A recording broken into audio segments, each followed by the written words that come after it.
Hey there, friends of GreatWave. Here we are in the palatial GreatWave workshop, otherwise known as my garage. I'm sure you're all familiar with the Pimp My Filter series by my friend the Pond Guru. He's become world famous with those. While I can't hope to match his production values or his charming British accent, I thought it was a little unfair to make him do all the work. Those videos have certainly been a godsend for folks that would like to improve their filters, especially using the Biohome media. So I thought I'd give it a shot to take a look at some filters that he hasn't looked at yet, may not be available in the UK and whatnot. So we'll see how it goes. So our first patient here is the Hydor Professional 450. I noticed that he hasn't gotten that one online. I hope he hasn't spent a bunch of time shooting it. He may have it in the can already. We'll find out, I guess. But anyway, I've had several customers that have inquired about this filter, and I was a little intrigued with it. It's not the most familiar name. It's not up there with Eheim or Fluval or even the Sun filters. But I kind of like the looks of it. It's an Italian design, and I suppose an Italian company. Of course, it's made in China. So here you can see the filter, and then of course all the other stuff that comes with it, which is fairly standard. One of the things that I noticed, I'm not real sure how well that would work, is while it looks black, the body of that's actually translucent, and then of course you can see the hose is also translucent. Looks pretty cool, but I'm a little concerned. I don't like translucent or transparent stuff around water because it tends to encourage algae growth. But I suppose if you have this stashed away in your cabinet under your aquarium, it'd be plenty dark, and that probably wouldn't be a real problem. But it does look nice. I'd have preferred they just had black plastic there, to tell you the truth, although it might be kind of handy to be able to see what's going on. If you get up close enough, you could probably see what is happening inside a bit. But anyway, we'll tear this rascal apart and talk about how we would like to see it put back together, and then ultimately when we get it done and have tested it a bit, see how well it works out, we'll clean everything up real nice and put it up for sale for a real nice price, and see if somebody wants a nice Hydor filter. So I don't have an aquarium to test this out on. I'm a koi keeper. Well, what I'm going to do, I've got my endless river filter here that we used to manufacture, and a couple years ago I ran a couple of Fluval 406s. They actually sit right down here on this shelf. I was testing out foam for quite a while, and so I'm going to do a similar setup with this. This space is not going to be available, however. We'll have a Masuro mounted here before long to get the water clearer in here. But I think this will be a good test bed, and I'll show you why here in just a second. So here's the inlet of the Endless River filter, and you can see I've only got 3 koi in this tank. It's about 500 gallons. But they generate a fair bit of waste. So this is actually where I'm going to have the inlet for the filter, and I think that's going to give it a pretty good test. I hope this is probably a little more debris than you probably see in your average aquarium. So anyway, it should give a good bit of debris into the filter under test, and that will allow us to see how well it manages that. There's 4 clamps that hold the pump head on this filter. There's one in front, similar one here in the back, and then these 2 sort of stealthy looking rascals here on the side. They open up like this. So basically, to get this pump head off of here, you have to open up all 4 of those, and then it should come right off. And so it does, and there it is. The impeller, if you ever have to mess around with the pump for whatever reason, is fairly easy to access. You just twist this a little bit counterclockwise, and then the hoe, impeller, and the rotor pull right out of the pump motor. And so that makes that pretty easy to service. It doesn't appear to me that there's anything else you can service in this pump head. I do see there's some Phillips screws here, so I suppose you could tear it apart.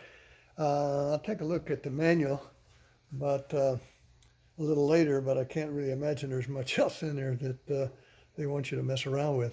So in here, then, we have sort of some classical filter trays like you might see in a lot of different canister filters.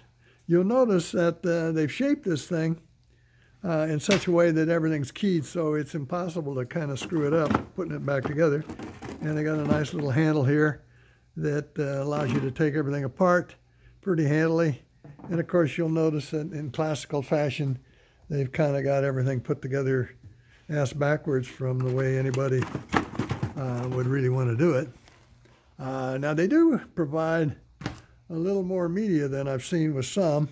I know in the 406s there was a laughable amount of ceramic media similar to this, although the 406 did have real decent mechanical filtration, the big filters, the big sponges down the side, and then the bottom tray was filled with a couple different grades of foam. So this one here has what appears to be kind of a medium foam. It looks very much like our medium foam there. And so there it is. And everything is completely empty now. You can see there's a little bit of dust. I'm not sure what on earth that is from, but that should be easy to remove. And so it goes. And so now we'll tackle this rascal and see how we would put it back together were it mine, and hopefully were it yours in the future. So by now, anybody that follows the Pond Guru, and myself for that matter, should be pretty well familiar with the idea of coarse, medium, and fine mechanical filtration. And so you can see here that the foam they provide is very, very much like our medium foam. So probably 20 pores per inch would be my guess. It turns out their foam is a little bit thicker than our foam, which is 1 inch thick. So I'm thinking that we can probably get 2 layers of foam into that tray. We'll give it a shot here. We'll cut out a couple pieces, and we'll see in a moment. So the trays are 6 1/4 by 8 1/4 by just a hair under 2 inches deep. So I'm thinking that we should be able to get a coarse and a medium in that lower tray. So there, we've got the coarse foam installed, looking pretty nice. So we'll see if we can pull off the same trick with the medium. And so now we've got the coarse and the medium, and that fits about as sweet as you could possibly imagine. It's pretty easy to cut this foam if you have a nice sharp utility knife. That's all I use this one for, is cutting foam. So it does a pretty decent job. One thing I noticed, I think if I were going to do this for another one, in fact, I'll do it for the fine foam, I wouldn't cut that little curve out. I would just let that tray compress that there. I don't really like that little gap that's there, but that's the same curve that was in the stock foam. So hopefully there won't be too much getting by that area, but I don't really like that. And I may even feel the same way about cutting the little reliefs along the side here. The foam will compress quite handily, and I think that might give us a better seal. So you can see the top tray is filled with this floss. I'm not a big fan of, but of course it is dirt cheap, and it's used a lot as a polishing mat. Of course, again, if you've followed the Pond Guru or myself at all, you know that we don't really like to put that on top. Reason being that is if any debris did get through your initial mechanical filtration, this is just going to tend to back it up into the biological media, and we don't really want that. So you could, in fact, use this is actually two layers. So if you are a fan of this, see if I can get this out of here without tearing it apart. You could, in fact, use that as your fine filtration, but I'm not going to do that because, like I said, I'm not a fan. I would simply get our foam filter set and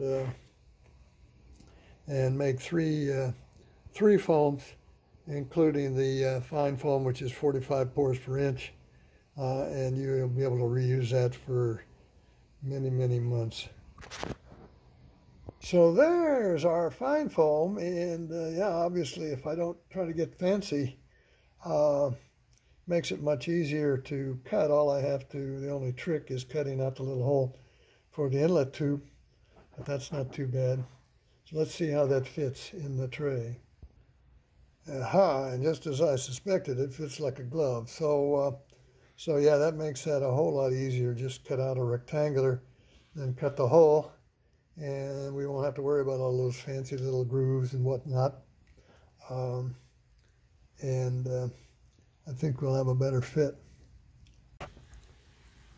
So looking at this a bit closer, I didn't like the way that this little piece here forced the foam in. So I just took, instead of cutting a slot out there for that, I just cut in a little bit with my knife on both sides, and that allows that to fit much nicer. So I'm happy with that. Now it would have been beautiful if all three of those foams would have fit in that bottom tray, but they didn't. And I'm not sure it would make any difference, but I don't really want to put the media directly on top of this. So I just happen to have some pieces here of perforated polypropylene that I used to hold the media in some showers that I built. And so a few seconds on the table saw and with my hand saw and my cutters, I was able to come up with these little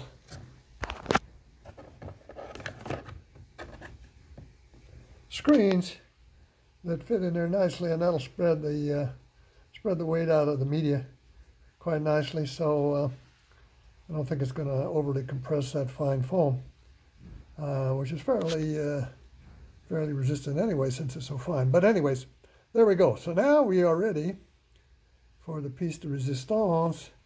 We'll start adding some media. So everyone knows that Ultimate is the most popular and supposedly the best of the Biohome varieties. But the SuperBio Gravel is a newer variety that came out, golly, a little over a year ago, I guess. I believe the intention was to develop a media that was a little less expensive and would be suitable for showers in ponds where where you'd probably need a little more media, and therefore it'd be advantageous to be a little cheaper. But another benefit of it is because of its shape and just of its general construction, it's considerably denser than any of the other varieties except for the Bio Gravel. And the Bio Gravel is a great little media if you have a hang on the back or a Biorb or something like that with not a whole lot of room, and you need to get some biological media in there. So they have comparable densities. Which means that you can get more kilograms of this stuff in quite a bit more into the same space. And my dealer in Hawaii is an absolute believer in this. He originally used Ultimate in all of his filters. I don't know how many tanks he has, but several. And he pulled it all out and replaced it with this and swears by it. And he's been selling quite a bit over there in the islands. So I'm going to load this rascal up with some SuperBio Gravel. And then we'll see how much we can get in there, and then we can do some calculations, figure out how much Ultimate or Mini or any of the other varieties, the stick varieties, that would have fit in that space. So we'll see how this goes. We'll just start loading this rascal up.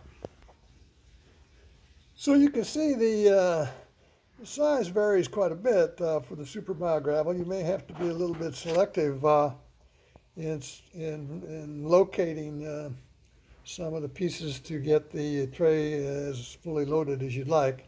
I've noticed quite a few people that use the Ultimate or one of the other stick varieties will often order a kilogram or even a half a kilogram of the Bio Gravel, and they use that then to kind of fill in the spaces there to get as much packed into a tray as they possibly can.